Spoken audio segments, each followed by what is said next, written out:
Malam Jemaat terkasih, selamat mengikuti ibadah keluarga Rabu 7 April 2021. Sudah kita rayakan Paskah yang tidak biasa, tapi istimewa. Saat ini kita semua tetap di rumah, tapi sukacita dan syukur kita tak berkurang. Yang kita hayati sepenuh hati dan dengan beriman adalah Yesus Kristus Juru Selamat yang mati untuk menebus dosa kita. Dan Dia yang bangkit adalah jaminan hidup kekal bagi orang percaya yang mengasihinya. Mari kita berdiri untuk masuk dalam hadirat Tuhan dan terus merayakan kemenangan Kristus bagi kita serta mau bertumbuh terus dalam pengenalan akan Dia. Jemaat, mari kita bernyanyi dari Gita Bakti 183 ayat 1, mari semua bersukacita.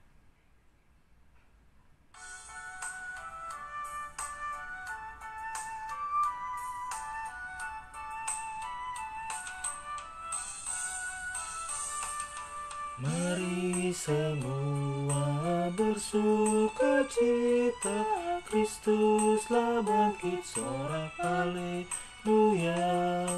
Tua dan muda nyanyi gembira, Kristuslah bangkit, sorak haleluya. Kita telah mati bersamanya, kita pun bangkit bersamanya. Oh, kita menjadi ciptaan baru, hidup berjalan dalam tuntunan Roh. Jemaat dipersilakan duduk kembali. Mari kita berdoa untuk mengawali ibadah ini. Allah Bapa yang mengasihi kami, Engkaulah yang menjaga kami sehingga kami dapat melakukan ibadah dalam doa dan pujian di tengah keluarga beserta jemaat-Mu dimanapun mereka berada. Buatlah kami tetap setia kepadamu dengan saling mengasihi dan makin rajin berbuat kebaikan demi kemuliaan nama-Mu. Dalam nama Tuhan Yesus Kristus, Juru Selamat kami. Amin. Kita masuk ke dalam Mazmur berbalasan yang diambil dari Mazmur pasal 13 ayat 1 sampai dengan 6. Untuk pemimpin biduan. Mazmur Daud. Berapa lama lagi Tuhan, Kau lupakan aku terus-menerus? Berapa lama lagi Kau sembunyikan wajah-Mu terhadap aku? Berapa lama lagi aku harus menaruh kekhawatiran dalam diriku dan bersedih hati sepanjang hari? Berapa lama lagi musuhku meninggikan diri atasku? Pandanglah kiranya, jawablah aku, ya Tuhan Allahku. Buatlah mataku bercahaya, supaya jangan aku tertidur dan mati. Supaya musuhku jangan berkata, aku telah mengalahkan dia, dan lawan-lawanku bersorak-sorak apabila aku goyah. Tetapi aku, kepada kasih setiamu, aku percaya. Hatiku bersorak-sorak karena penyelamatanmu. Aku mau menyanyi untuk Tuhan, karena Ia telah berbuat baik kepadaku. Jemaat, mari kita bernyanyi dari Gita Bakti 156 ayat 1, nama Yesus berkumandang.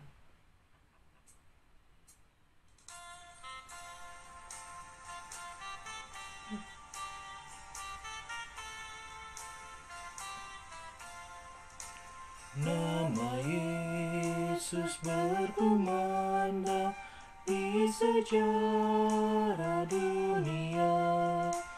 Nama Yesus menyampaikan damai dan bahagia. Hai, dengarkan panggilannya dan tinggalkan dosamu.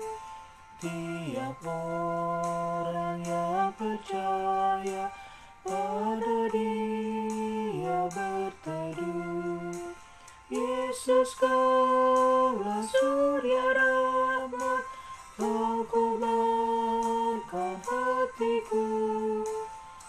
bersyukur di jalan selamat, aku puji nama-Mu. Umat Tuhan yang dikasihi Allah di dalam Yesus Kristus, sebelum kita mendengarkan firman Tuhan, mari kita berdoa.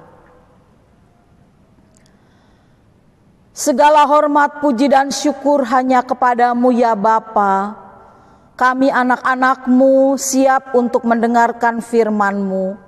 Oleh sebab itu karuniakanlah kepada kami Roh Kudus-Mu, agar dapat menjamah hati dan pikiran kami, sehingga firman yang kami dengar tidak berlalu begitu saja. Firman itu boleh menjadi pedoman di dalam kehidupan kami, boleh menjadi terang bagi kami dan jalan agar kami tidak tersesat. Di dalam nama Tuhan Yesus, Sang Firman yang hidup, kami berdoa. Amin. Jemaat, mari kita berdiri. Pembacaan Alkitab hari ini dari Perjanjian Baru dari Kitab Roma pasal 5 ayat 6-11 yang mengatakan, karena waktu kita masih lemah, Kristus telah mati untuk kita, orang-orang durhaka pada waktu yang ditentukan oleh Allah. Sebab tidak mudah seorang mau mati untuk orang yang benar, tetapi mungkin untuk orang yang baik ada orang yang berani mati. Akan tetapi Allah menunjukkan kasih-Nya kepada kita, oleh karena Kristus telah mati untuk kita, ketika kita masih berdosa. Lebih-lebih, karena kita sekarang telah dibenarkan oleh darah-Nya, kita pasti akan diselamatkan dari murka Allah. Sebab jikalau kita, ketika masih seteru, diperdamaikan dengan Allah oleh kematian anak-Nya, lebih-lebih kita, yang sekarang telah diperdamaikan, pasti akan diselamatkan oleh hidup-Nya. Dan bukan hanya itu saja, kita malah bermegah dalam Allah oleh Yesus Kristus, Tuhan kita, sebab oleh Dia kita telah menerima pendamaian itu. Demikian pembacaan Alkitab, terpujilah Yesus Kristus. Haleluya. Haleluya, haleluya, haleluya.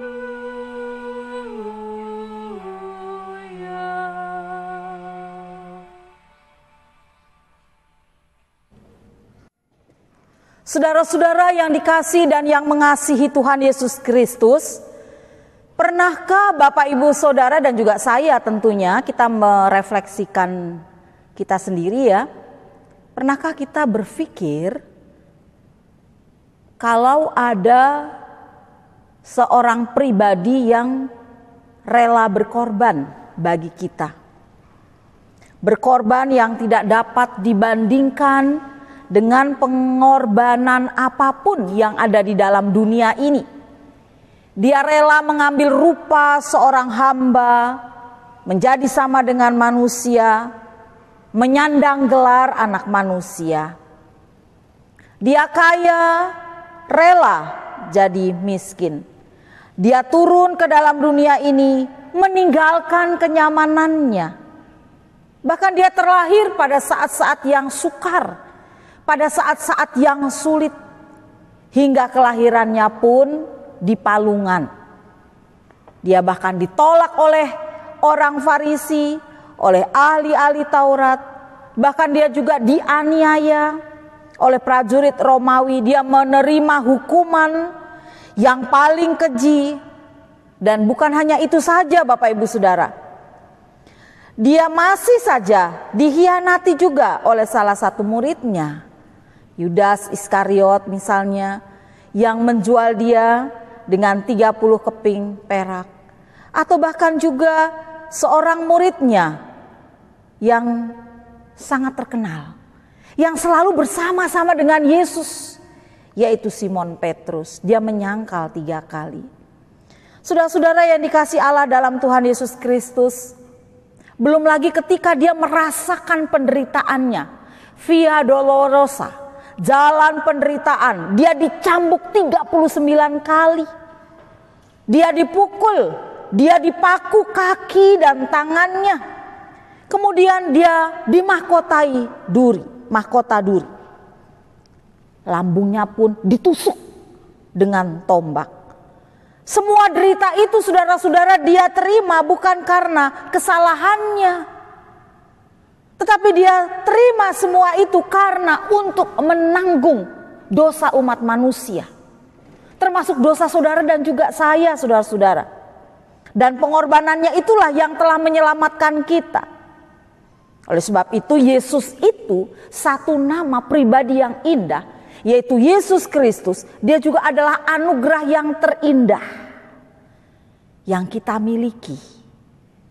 Pengorbanannya tidak ternilai oleh apapun juga di dunia ini, saudara. Saudara-saudara yang dikasihi Allah dalam Tuhan Yesus Kristus, bacaan kita dari Roma pasalnya yang kelima ayat 6 sampai dengan ayat 11 ini merupakan satu rangkaian dimulai dari ayatnya yang pertama, yaitu Roma 1 lanjut sampai dengan Roma yang ayatnya yang kelima. Mau berbicara tentang hasil pembenaran. Tentu saudara-saudara kita akan berpikir sebagai orang-orang yang dibenarkan karena iman, hal apa saja yang sudah kita peroleh? Dari bacaan kita ini di ayat 1 sampai dengan ayat kelima jawabannya ada 3 hal. 3 hal berdasarkan ayat 1 sampai dengan ayatnya yang ketiga bagian A. Bahwa sebagai orang-orang yang dibenarkan karena iman, kita memperoleh 1, hidup di dalam damai sejahtera dengan Allah. Kemudian yang kedua, kita hidup di dalam karunia Allah atau kasih karunia Allah. Dan yang ketiga, tekun di dalam menghadapi penderitaan.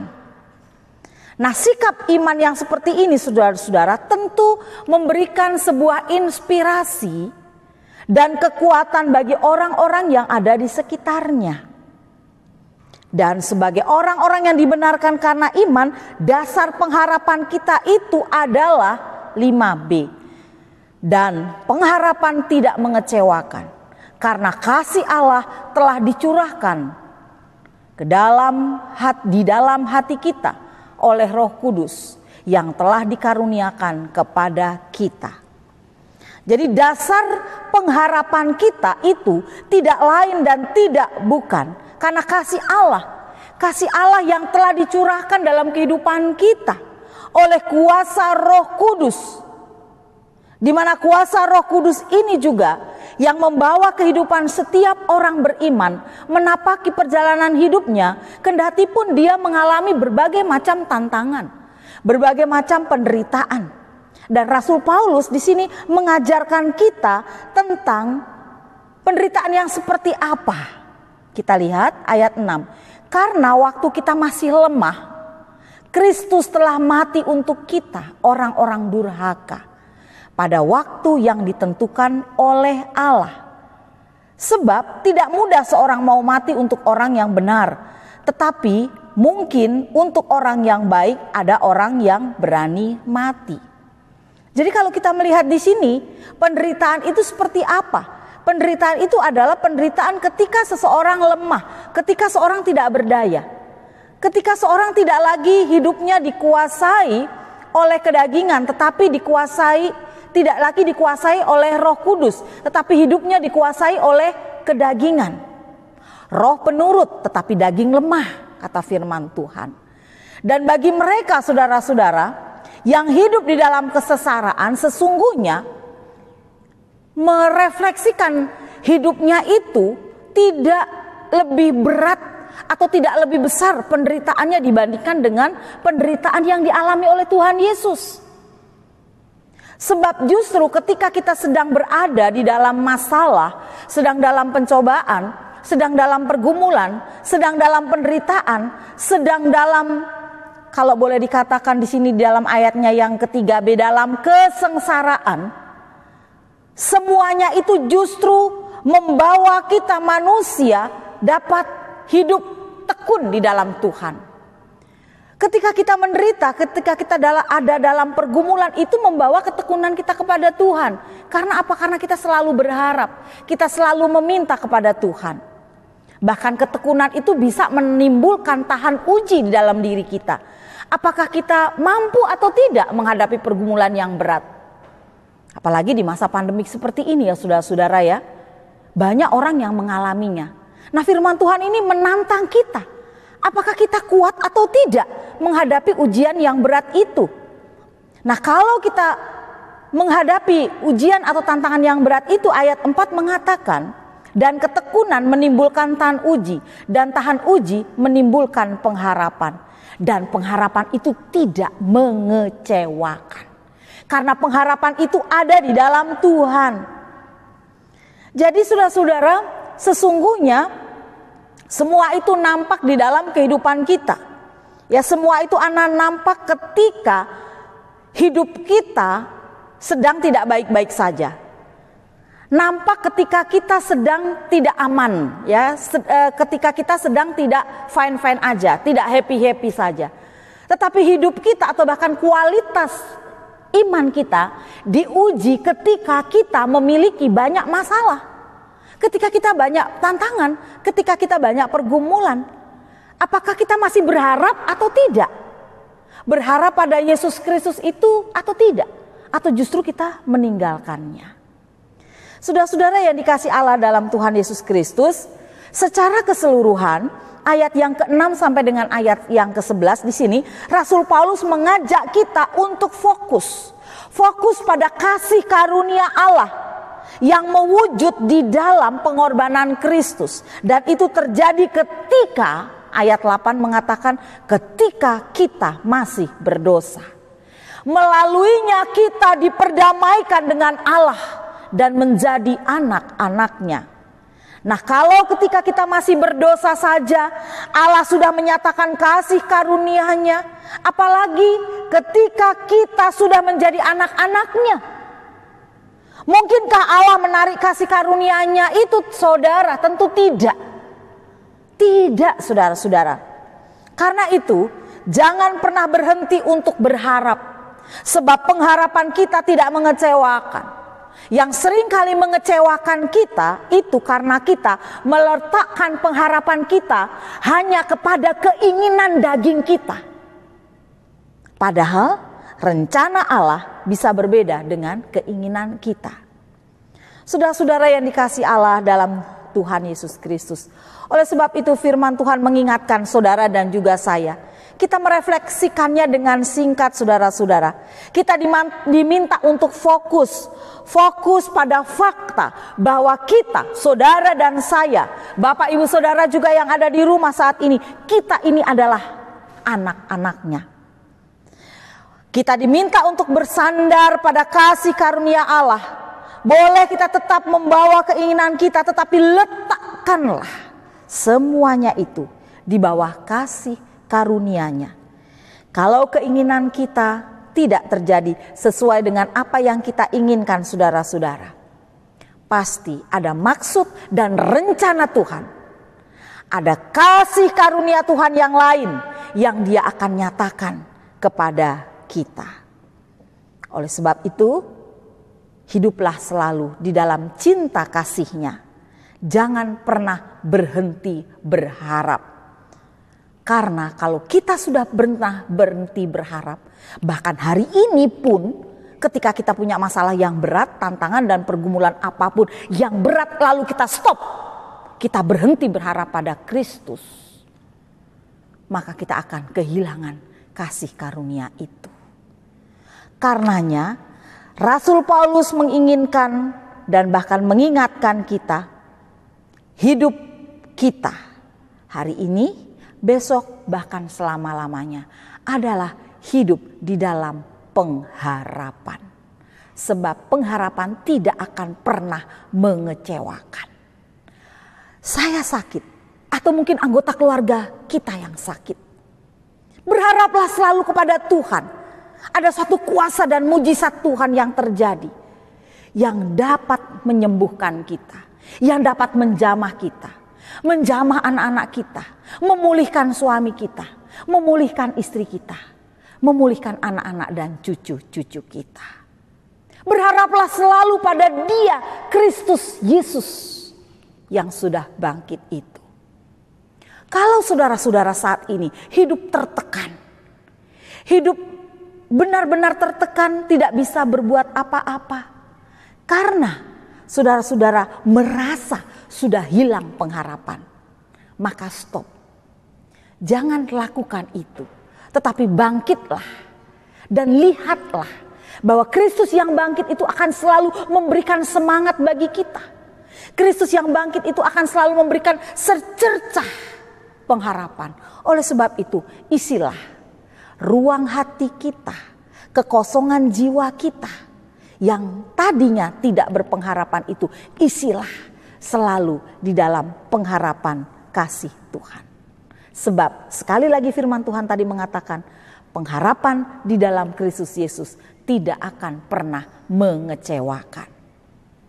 Saudara hanya diminta untuk bersabar, diminta untuk tabah, diminta untuk selalu bertekun di dalam doa, diminta untuk selalu bersandar dan menyerahkan seluruh beban dan pergumulan hidup saudara kepada Tuhan, Sang Sumber pengharapan yang kekal dan abadi. Amin. Untuk merespon firman Tuhan, mari kita bernyanyi dari Gita Bakti 183 ayat 2. Mari semua bersukacita.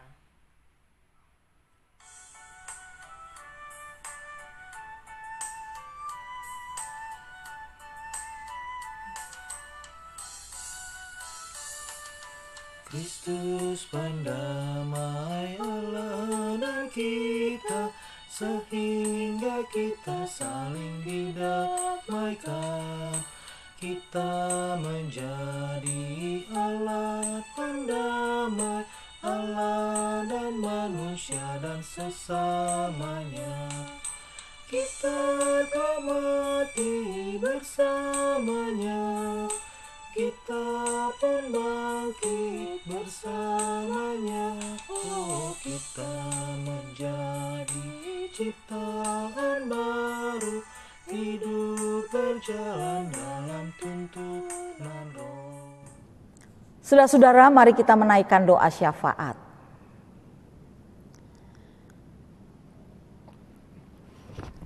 Bapa yang maha baik, Bapa yang maha kasih, inilah kami ya Tuhan, umat-Mu yang berdosa. Inilah kami yang menerima pengampunan dosa, meyakini bahwa Yesus Kristus adalah anugerah yang terindah bagi dunia dan kami semuanya. Pengorbanannya tidak ternilai oleh apapun juga. Pengorbanannya lebih dari sebuah retorika kata saja. Dan sebagai orang yang berdosa, yang seharusnya menanggung hukuman dan penderitaan itu Tuhan, apakah kami menutup mata dan mengacuhkan pengorbanan Kristus itu? Tentu tidak. Minggu kemarin di dalam hari Paskah, kami kembali diingatkan akan pengorbanannya dan kemudian akan kebangkitannya yang tak ternilai dengan apapun. Sudah selayaknya kami menghargai dan memaknai pengorbanannya itu Tuhan. Pengorbanan Kristus yang sudah menyelamatkan kami hendaknya menjadi dasar pelayanan dan kehidupan kami sehari-hari.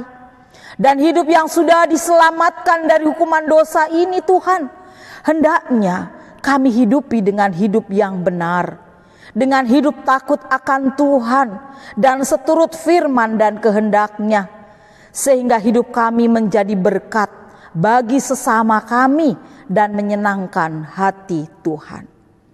Melalui doa syafaat ini Bapa, biarlah kami selalu memiliki pengharapan di dalam Kristus Yesus dalam hal apapun, termasuk Tuhan, kehidupan bangsa dan negara kami, Termasuk juga masih ada kelompok-kelompok tertentu dan teroris yang ingin mengacaukan negara kami ini Tuhan.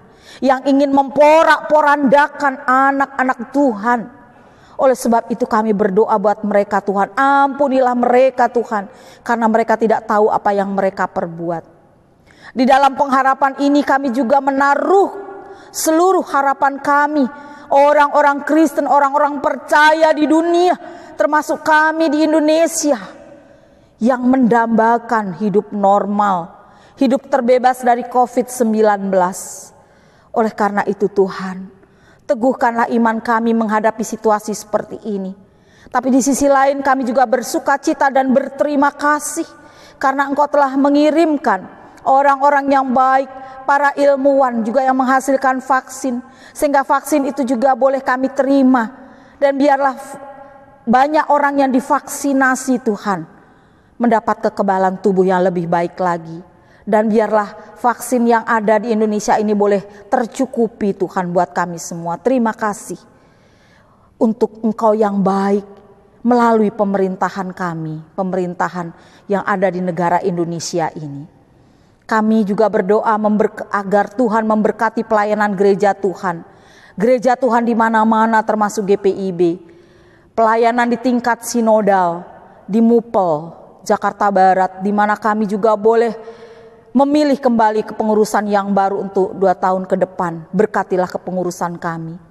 Juga di Jemaat GPB Sangkakala, untuk para presbiter, untuk para pelayan dan petugas, maupun juga pegawai yang bekerja, serta jemaat di sektor 1 dan 2. Berkatilah setiap pelayanan kami.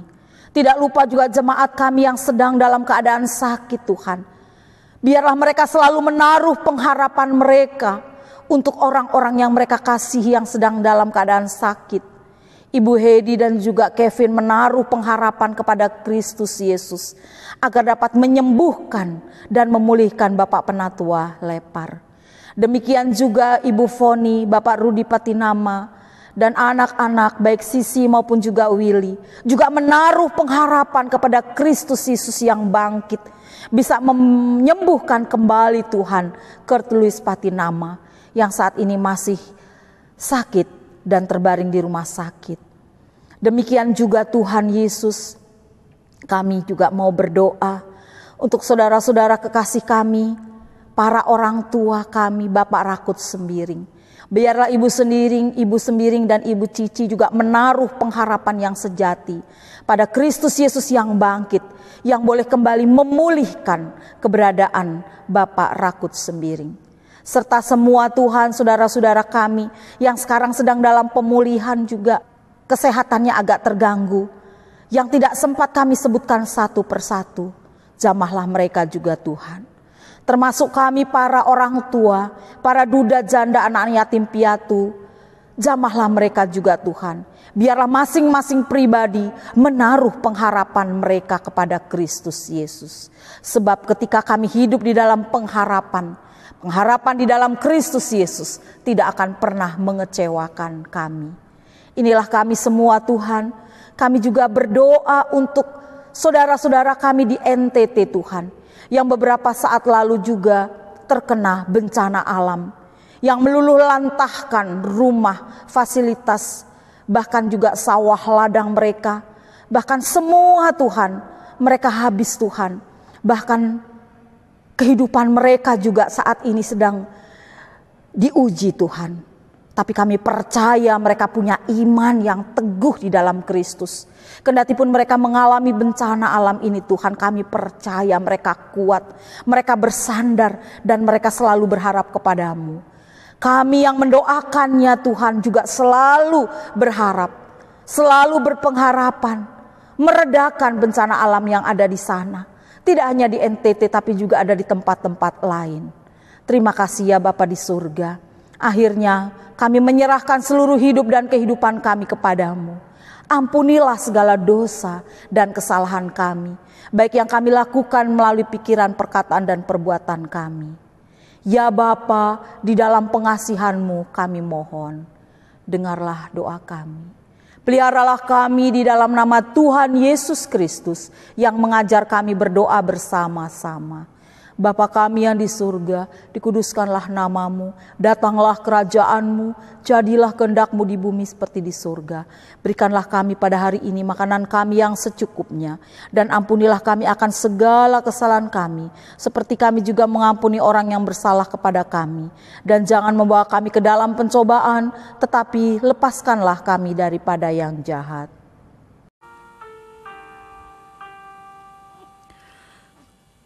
Karena Engkaulah yang mempunyai kerajaan dan kuasa dan kemuliaan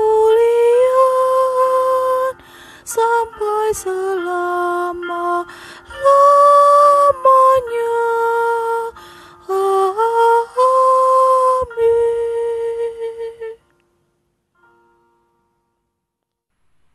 Marilah kita memberi persembahan syukur kepada Tuhan dengan mengingat firman-Nya dalam Roma 11 ayat 36 yang menyatakan, sebab segala sesuatu adalah dari Dia, dan oleh Dia, dan kepada Dia.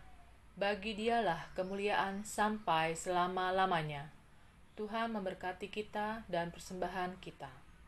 Kita akan bernyanyi dari Gita Bakti 78 ayat 3 dan 4. Yesus Kristus sumber hidup.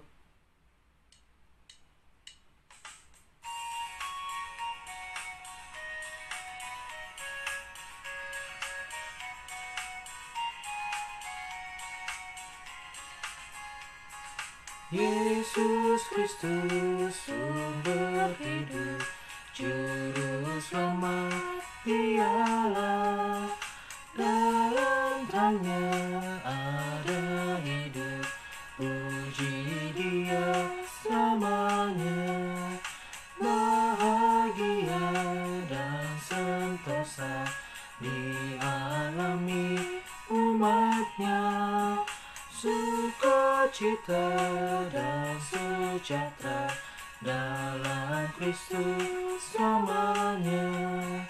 Yesus Kristus sumber hidup, juru selamat Dialah, dalam terangnya ada hidup, puji Dia selamanya.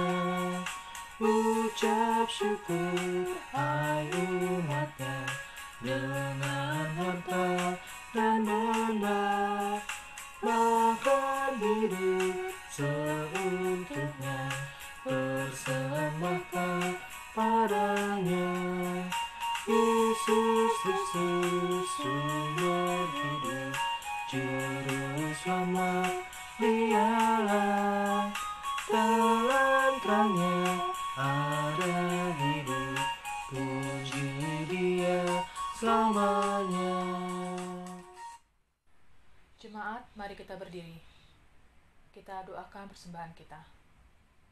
Ya Allah kami yang bertahta dalam kerajaan sorga, hari ini kami telah berkumpul untuk memuji dan memuliakan nama-Mu. Kini kami juga telah mengumpulkan ungkapan syukur kami. Kiranya Engkau mau memberkati dan dapat berguna bagi pembangunan kerajaan-Mu di dunia ini. Terima kasih ya Bapa atas semua kasih karunia-Mu dalam kehidupan kami. Amin. Jemaat dipersilakan duduk kembali.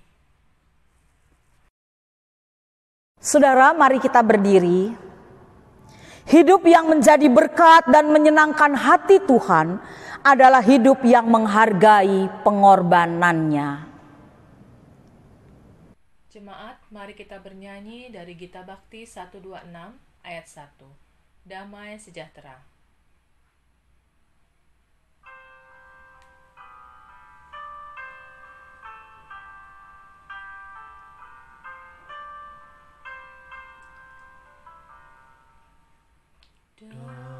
Damai sejahtera diberi Tuhan padaku, sungguh ku rasakan melimpah di hatiku kepada bersama harus ku beri, biar semua orang rasakan namanya. Damai sejahtera diberi Tuhan padaku. Sungguh ku rasakan melimpah di hatiku. Ku ingin bagikan damai yang ku alami di hidupku, supaya bumi pun penuh dengan damai-Nya. Arahkanlah hati dan pikiran kita kepada Tuhan serta terimalah berkat-Nya. Tuhan memberkati engkau dan melindungi engkau. Tuhan menyinari engkau dengan wajah-Nya dan memberi engkau kasih karunia. Tuhan menghadapkan wajah-Nya kepadamu dan memberi engkau damai sejahtera. Amin.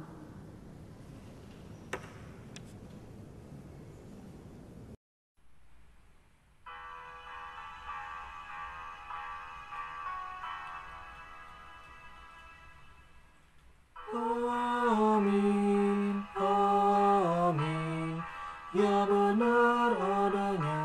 Amin, amin, amin, ya benar adanya. Amin.